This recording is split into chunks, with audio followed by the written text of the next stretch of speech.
धार जिला मुख्यालय पर नवनिर्मित चिकित्सा क्षेत्र में सर्व सुविधा युक्त श्री श्याम हॉस्पिटल के नवीन परिसर के शुभारंभ अवसर पर कारगिल युद्ध के दौरान टाइगर हिल्स में पाकिस्तानी आतंकी और सेना से लड़ाई के दौरान अदम्य साहस और शौर्य के लिए परमवीर चक्र से सम्मानित कैप्टन योगेंद्र सिंह यादव आज धार पहुंचे, जहां धार पहुंचने पर कैप्टन योगेंद्र सिंह यादव का जगह जगह पर भव्य स्वागत किया गया। इस दौरान शहर के प्रसिद्ध उद्योगपति समाजसेवी विजय बहादुर सिंह ठाकुर के नेतृत्व में कैलाश नगर रहवासी संघ एवं केवल श्री परिवार के द्वारा भी उनका आत्मीय अभिनंदन किया। इस दौरान कैप्टन योगेंद्र यादव पत्रकार वार्ता में भी सम्मिलित हुए। इसके बाद मंच पर संचालक मंडल द्वारा उनका स्वागत सम्मान किया गया।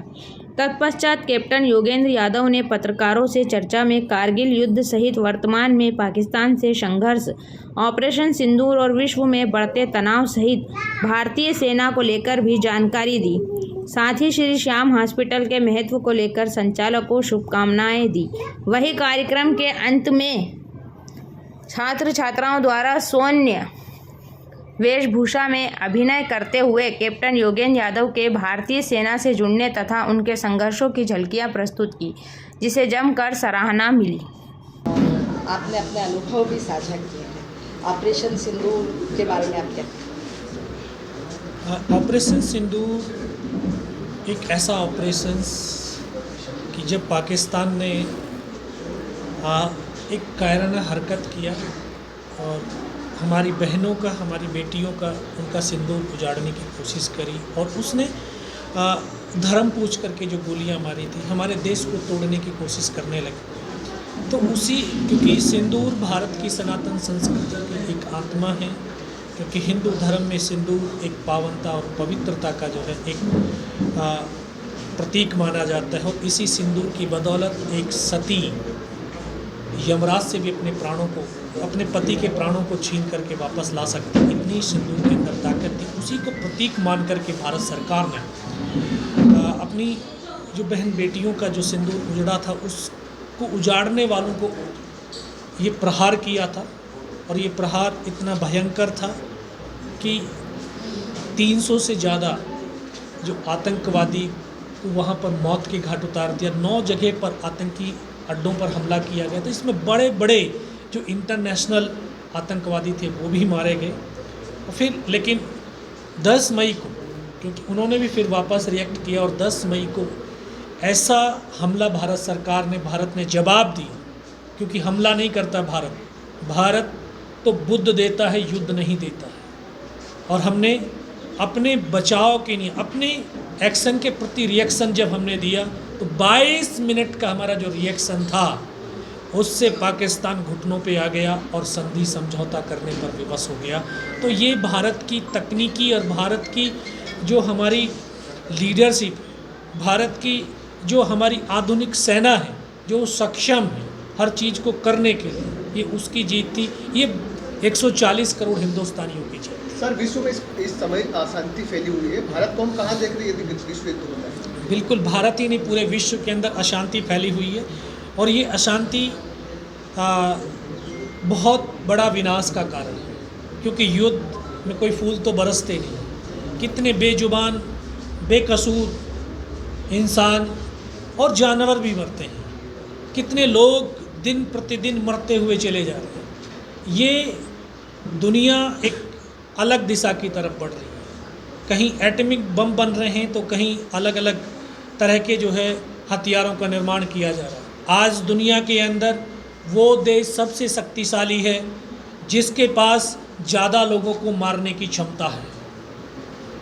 अगर इसको होना चाहिए था कि जो वो देश शक्तिशाली है, जो शिक्षित हैं और लोगों के उत्थान के लिए जो सबसे बड़े काम कर रहे हैं, लेकिन आज इसी हथियारों की बदौलत वो अपनी शक्ति को दर्शाता, उस शक्ति से वो साम्राज्यवाद की नीतियों को अपना रहे हैं, कट्टरवादता की जो है नीतियों को अपना रहे हैं। और कट्टरवादता और साम्राज्यवाद की ये नीतियां ही विश्व विनाश की तरफ बढ़ता चला जा रहा है। तो अभी आप देख रहे हैं, यूक्रेन और रसिया का युद्ध पिछले कई वर्षों से चल रहा है। अभी ईरान और इजराइल का चल रहा है। इस तरह से अलग अलग जो अस्थिरता फैलती चली जा रही है, क्योंकि मानव के अंदर शांति नहीं है। इसलिए भारत की जो सनातन संस्कृति रही, जो हमारा आध्यात्म रहा, उस आध्यात्म ने लोगों को शांति प्रदान करने के लिए एक अपना अभियान चलाया, ताकि देशों में लोगों में शांति हो, लोग अपने बारे में सोचें, विश्व के बारे में सोचें, इस प्रकृति के बारे में सोचें।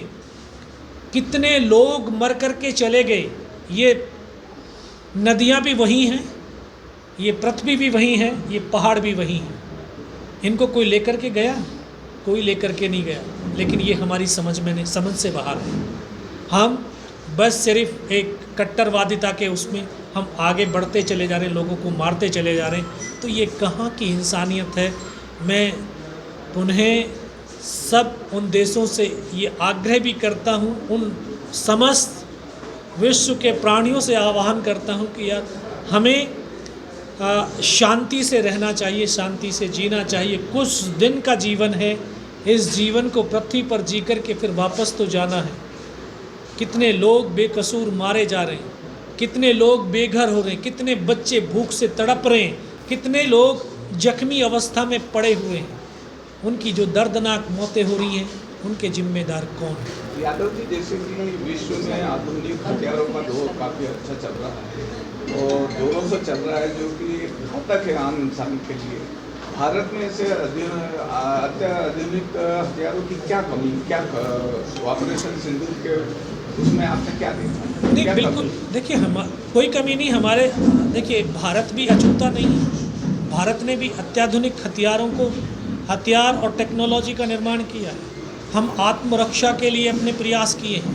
हमने कोई प्रहार नहीं किया, हमने किसी को गिराने के दबाने के लिए काम नहीं किया। अपनी टेक्नोलॉजी और अपने वेपन्स का इस्तेमाल सिर्फ अपनी आत्मरक्षा और अपने लोगों की रक्षा के लिए इस्तेमाल किया। हमारी जो ब्रह्मोस मिसाइल थी, इसका इस्तेमाल हमने लोगों को मारने के लिए नहीं, हमने बेकसूर लोगों को मारने के लिए नहीं, हमने युद्ध करने के लिए इस्तेमाल नहीं किया।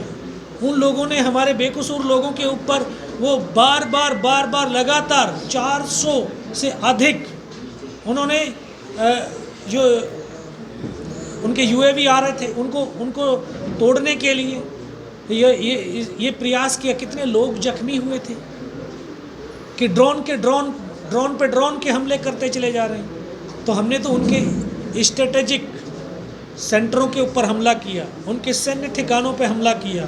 तो हमने सिविलियंस के इलाकों में बेकसूर लोगों के ऊपर नहीं। तो आत्मरक्षा का अधिकार हर व्यक्ति को है।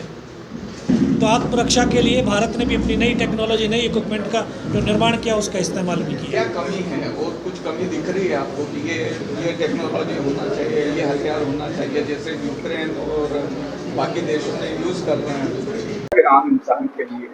भारत में से अत्याधुनिक हथियारों की क्या कमी, क्या ऑपरेशन सिंदूर के उसमें आपने क्या देखा? नहीं, बिल्कुल देखिए, कोई कमी नहीं। हमारे देखिए, भारत भी अछूता नहीं है।